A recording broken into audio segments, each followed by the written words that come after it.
أعوذ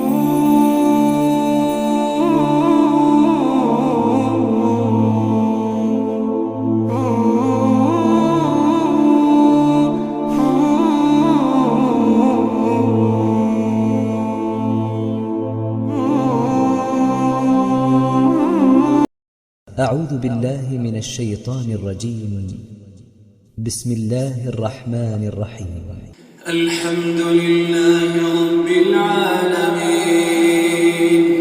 الرحمن الرحيم مالك يوم الدين إياك نعبد وإياك نستعين اهدنا الصراط المستقيم صراط الذين أنعمت عليهم غير المغضوب عليهم ولا الضالين.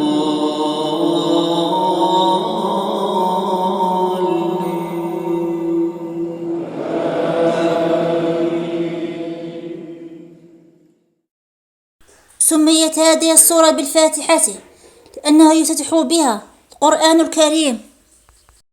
الحمد لله رب العالمين. معنى هذه الآية ثناء على الله بصفاته التي كلها أوصاف الكمال وبنعمه الظاهرة والباطنة الدينية والدنيوية، وفي ضمنه أمر لعباده أن يحمدوه. الرحمن الرحيم، الرحمن الذي وسعت رحمته جميع الخلق، الرحيم بالمؤمنين، وهما اسمان أسماء الله الحسنى. مالك يوم الدين سبحانه وتعالى وحده مالك يوم القيامة، وهو يوم الجزاء على الأعمال، تذكير المسلم باليوم الآخر وحثه على الاستعداد بالعمل الصالح والكف عن المعاصي والسيئات. إياك نعبد ونستعين في هذه الآية دليل على أن العبد لا يجوز له أن يصرف شيئا من أنواع العبادة كالدعاء والاستغاثة والذبح والطواف إلا لله وحده. اهدنا الصراط المستقيم هو الطريق الواضح الموصل إلى رضوان الله تعالى وإلى جنته. صراط الذين أنعمت عليهم غير المغضوب عليهم ولا الضالين.